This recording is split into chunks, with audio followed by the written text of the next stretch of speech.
Welcome to Come and See, your podcast for finding truth in a world of chaos.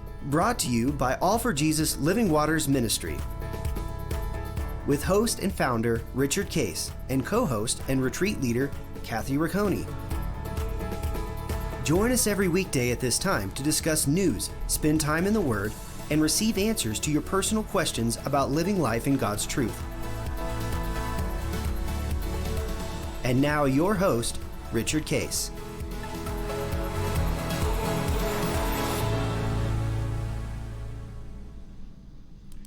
Well, good morning, Kathy. Here we are broadcasting on Monday now in fourth week of May. It's quite amazing, isn't it, that time moves on. Is this May 23rd? May 23rd. Something like that, yeah. So this is a phenomenal week, I'm just going to tell you, because my birthday is May 26th. That's great. So you gonna tell us how old you are? 29 forever. All right, that's what I thought. It's fun when your kids catch up with you. It's amazing, right? Yeah. That's Anna just turned on April 21st, turned 18 years old, and it's amazing when I'm only 29 how I have a daughter who's 18. It's, pretty impressive. Yeah. When for us, we have grandkids that are in their 20s. Yep. So we're praying that hey, come on, get married so we can have some great grandchildren. That's great. Linda's particularly just joyful, effective with little kids. Yes, I bet she still looks forward to having more. Yeah, because she's a little kid all by herself, and so absolutely.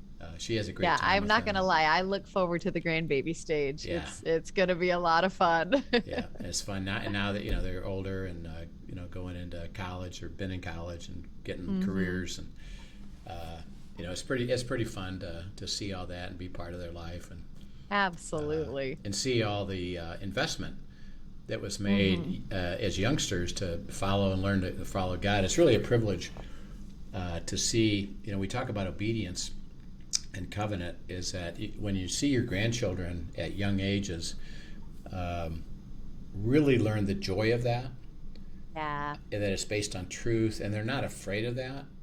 So you can imagine in today's culture, right, that even the Christian church has really drifted away from the truth. So that certain values are kind of acceptable. Right. Even something similar to watching video games as a primary entertainment, and then the content of those video games. Right. That is really, I would say, a little bit wicked and promotes anger and frustration and attack and anxiety. So we had our grandson gave us a great kind of picture of that. Is that his older brother had to go into the high school. He was in junior high, and so he had to go early because the other one went and it was early, and so he had to wait there before the class. So he said, we'd line up with our backs against the wall, waiting for the door to open up in our classroom.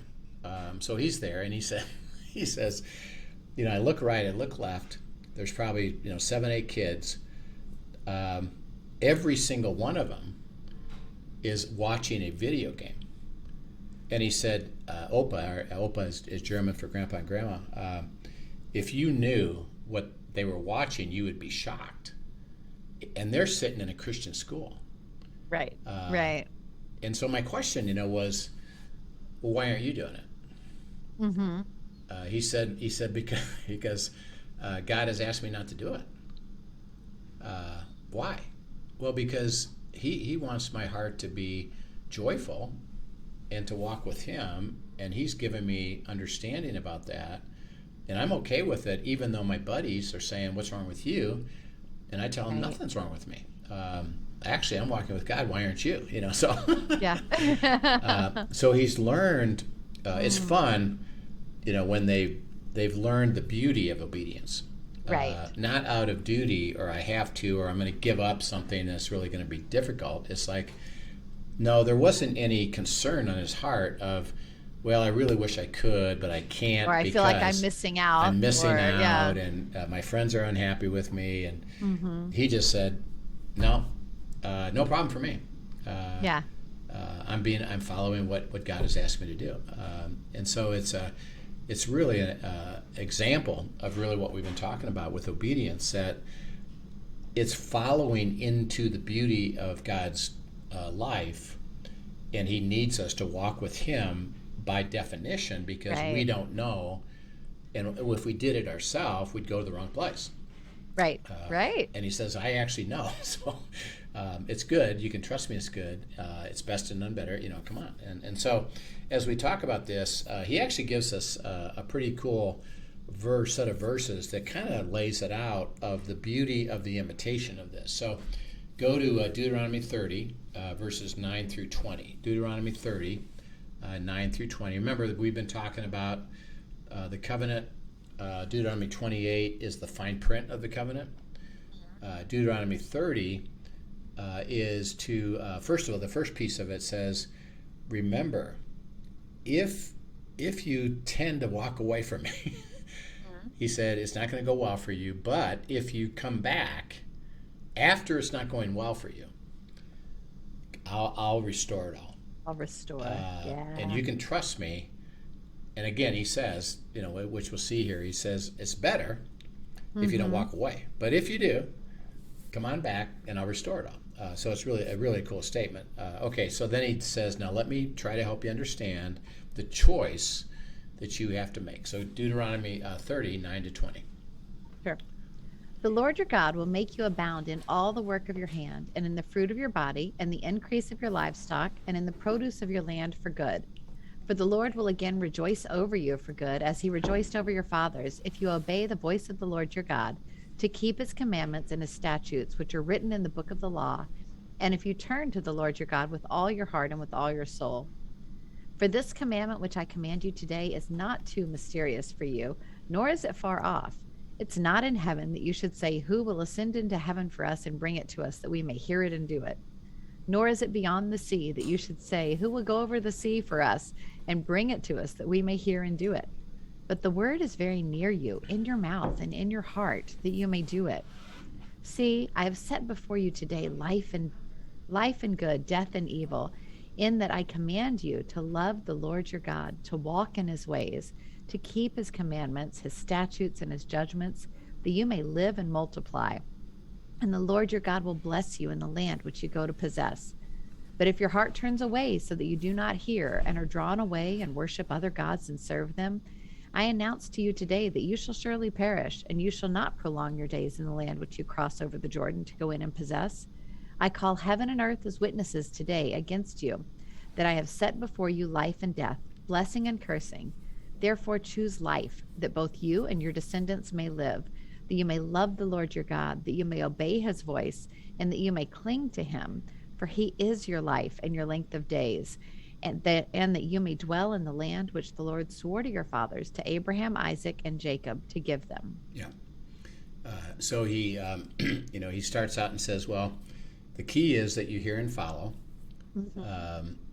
He ends it and says, so that you can live in the promises of your ancestors that I am going to operate with, that is true for you. You can receive these promises, and it's absolutely dwelling. That's those covenant promises. And it's the covenant promises. Yeah. I'm going to bless you to make you a blessing, and you can live there.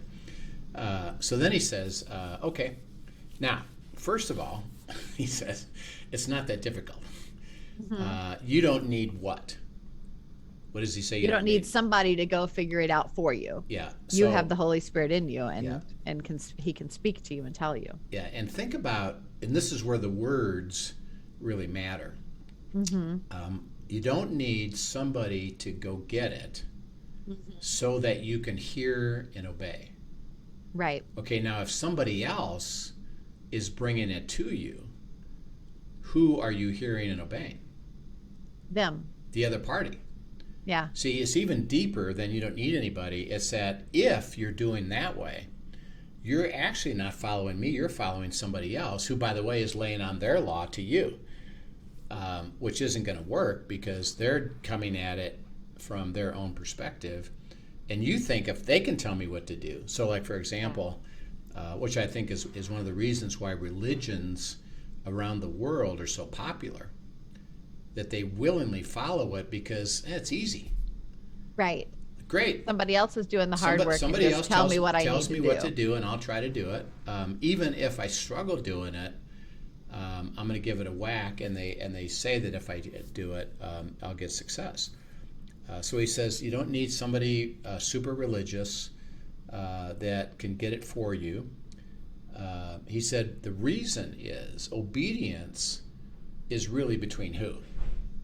Between you and God. It's between me and God. By definition, if I'm going to be obedient to God, what's necessary? I need to hear from him. I need to hear him. He said, because you have the Holy Spirit within you. And he says, so I set before you today, and the word today, and this is all the way through Scripture, it always means now. When I say I set before you today, it means now. If you read it tomorrow, now.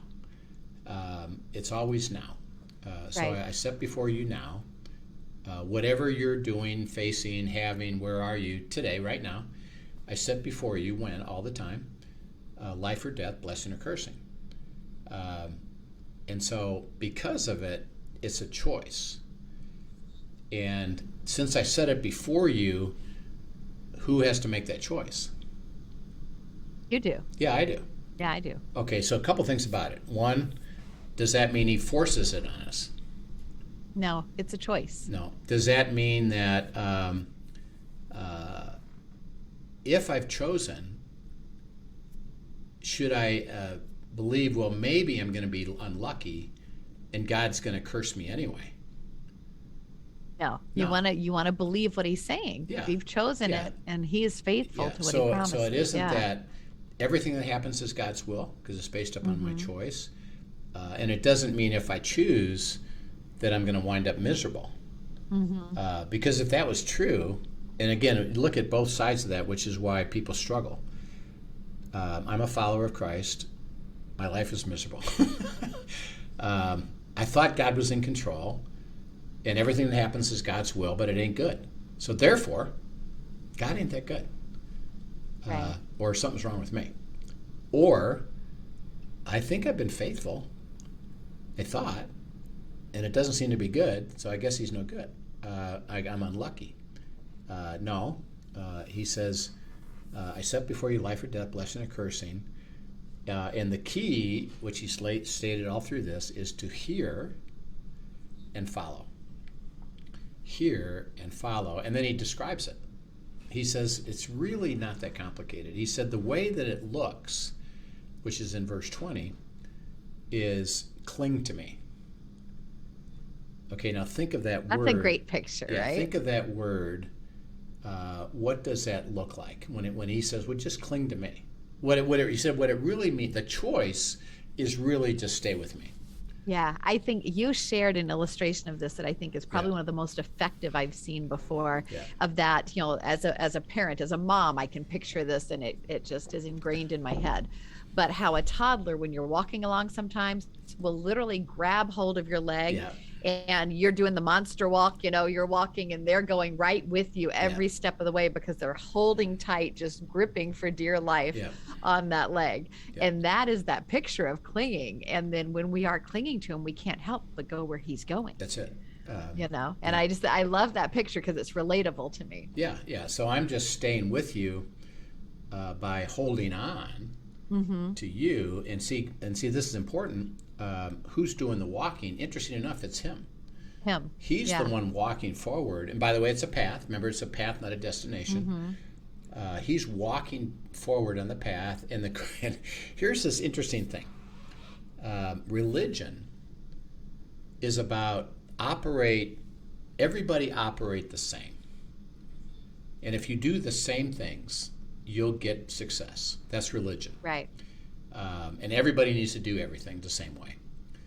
God says, and this is really remarkable, interesting enough, you as an individual, you as a couple, you as a family, Right. have your own path. Mm-hmm. It's unique to you. He says, and I know about that. And I'm relating to that. I'm not asking you to do what everybody else does. I am going to take your path that's unique to you, that's personal to you, and I'm going to walk forward on your path. And Right. I'm just asking you to stay with me on the path that I've chosen for you. Why?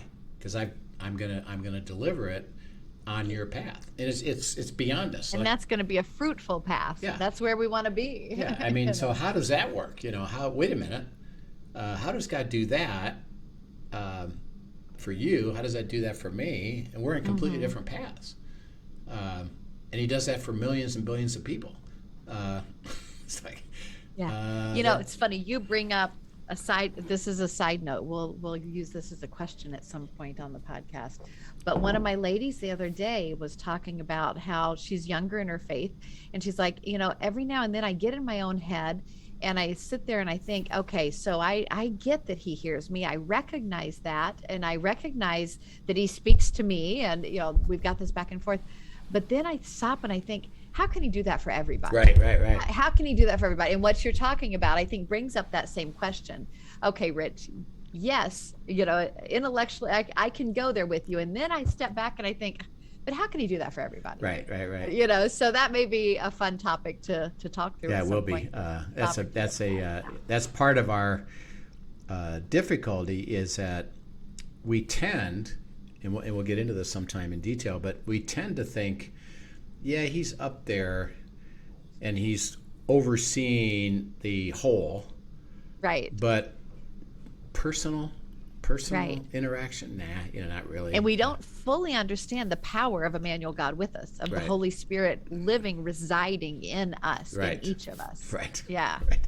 And how does that work?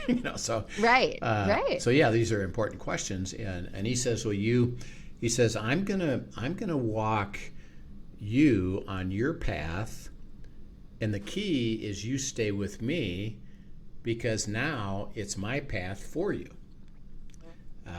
and it's unique to you, and it's really cool. And He says, stay with me, and so hearing and following is really just clinging, Right. and not letting go, because by definition, just like you described it, that little toddler, if I'm going over here, guess who's going with me? Right. That toddler. Right. Yeah. Because he chose to hold on. Mm-hmm. See how cool that is? I'm just going with you. Yeah, I love that. And I'm going to deliver it. And He says now, a critical piece of this is actually verse 17. So if you would, read verse 17. He gives us an indicator of something that is really important to know. What does he say? Yep. It says, but if your heart turns away so that you do not hear and are drawn away and worship other gods and serve them, Yeah. I announce to you today that you'll surely perish. You shall not Yeah. prolong your days in the land. Won't go well with you. On and on. Yeah. Okay, Doesn't so go well. He says hearing is kind of the determinant of Yeah. something. Is that are you hearing me? Well, then that means you have a heart to follow. If you don't have if you're not hearing me, it means what?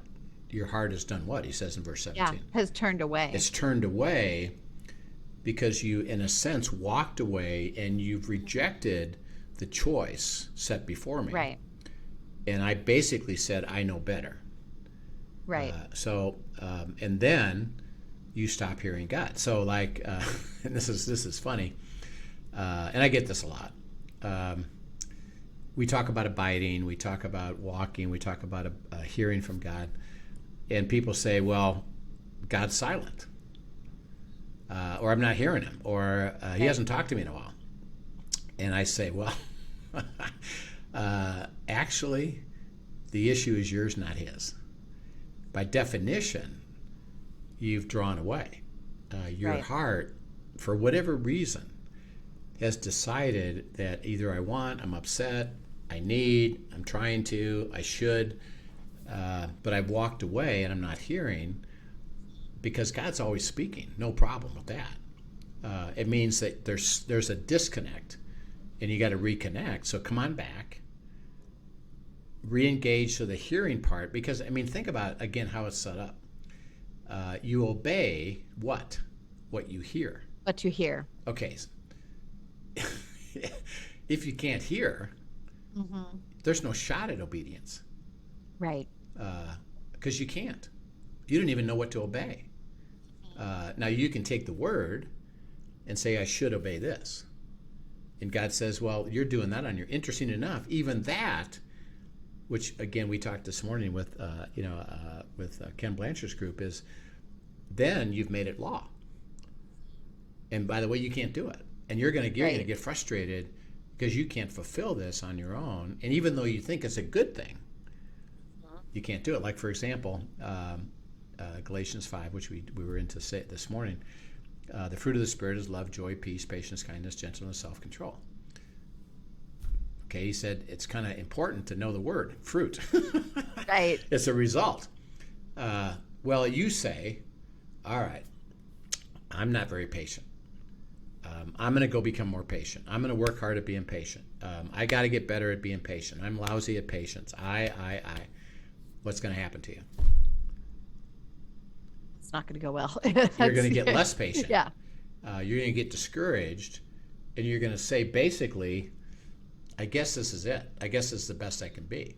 He said, yeah, because it's a fruit by walking with me, letting me do the work, Right. clinging to me. So choosing life in his purity is choosing him. Because why? He's life. He said, choose that. Walk forward with that. And I'll deliver the life to you. You can't do it on your own because why? So he said the key is hearing. And as you hear, you'll say, so I heard you say, you want me to go this way as my step of obedience. Am I understanding that correctly? Yes. Well, I'm struggling with that. Okay, stay with me. I'll get you there. It's a matter of faith. You can trust it. Let me help you get to the point of belief, and then you'll act on it. Even when. Don't you think? Go ahead. I was just going to say, don't you think sometimes that like when you hear people talking about having, God is silent and that they're not hearing, that sometimes that is affected by our expectations of what we're desiring him to say? Yeah, absolutely. That he actually, that he is speaking and they're not hearing what he's saying because that's not what they want to be hearing. Yeah.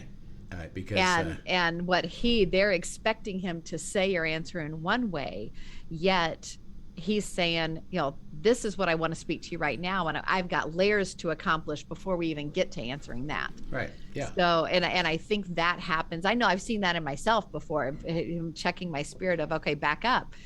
It's not that I'm not telling you. You're listening through your own filter. I'm not ready to tell you that yet. I need to do this groundwork first. So just listen to what I am telling you and step in. So our expectations can be how we turn away our hearts from what he's saying as well. Yeah. And the, again, the evidence of this is that, remember Jesus said, I did nothing except what? What the Father said. What the Father spoke. So it wasn't that the Father said, yeah, I'm not talking to you for a while. Right. Figure it out. Good luck. Hope you do right. See you later. Jesus said, I did nothing every single day except what was spoken to me. So he didn't say ever, yeah, I didn't hear from him. Right. That's not how I operated. Why? Well, because it was constant. You're in relationship, so that if you and Dan rooted in being with him. If you and Dan go out to dinner, mm-hmm. and just the two of you, probably what are you going to do? You're going to talk to each other. We are going to talk. Okay, now just simply, why? Because we enjoy being together. We want to talk and hear what each other has to say. Where are you? That's part of relationship. See, you are together. Mm-hmm. And because if you said to Dan, hey, Dan, I'm thinking about this. And Dan says, well, I'm not talking to you. See, it's unnatural. Right, right. Well, if that's unnatural, why would we ever think that God would say to us, you're here, you're with me, the privilege you have is with me, I get the privilege of being with you, but I'm not talking to you. Right. It doesn't even make sense. That's a good point, yeah. See, that the beauty is if you stop hearing, it's an indicator your heart has turned. Yeah. Bring your heart back, come back to me, and re-engage the hearing piece of it. Right. Now you can step into the obedient piece, because I set before you life or death, blessing or cursing. And it's a unit. See, it's a unit. Hear with a heart to follow. Hear with a heart to follow. It's not just go be obedient blindly. Interesting enough, he says, if you don't hear me, anything that you would do blindly means you're doing it on your own, and that's not what I'm asking you to do. That's not leading you to the place where I can bless you, which I want to do. And I set before you life or death. He says, now, by the way, if I was you, I'd choose life. And you learn it, again, as you said, well, I'm going to go learn this. You begin to experience it.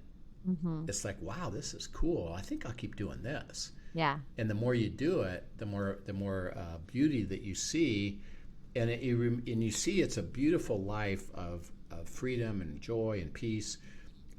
And you really never have to get to a place where, well, I reject it all and I go back to myself, because we say, why would I ever want to do that? Right. So that the abiding isn't a kind of thing or a periodic thing or once in a while thing. It's life. And when you're in that beautiful piece of life, because I'm hearing and following, he said, I'll deliver to you the promises. So we'll pick this up again tomorrow a little bit further. We got a few more things to talk about here with obedience and the essence of it. But basically, it's here, come with me, I'll give you the power, because I'm taking you to the best. Why would you not want to follow me out of love as opposed to obligation or thinking I'm trying to control you? I'm not. I'm actually trying to give you the beautiful life. So we'll pick this up again next time. Excellent. Thanks so much for joining us, everyone. If you enjoyed today's podcast, be a friend and tell a friend and pass it on. And as always, share any questions you have at questions@afjministry.com. Yep. So, we'll see you soon. All right. Sounds good. Thank you for joining us for today's episode of Come and See, your podcast for truth in a world of chaos. Brought to you by All for Jesus Living Waters Ministry. Send us your questions and comments, and tune in tomorrow for more answers to your personal questions about living life in God's truth. Remember, God's will is best and none better. His truth brings peace in this world of chaos.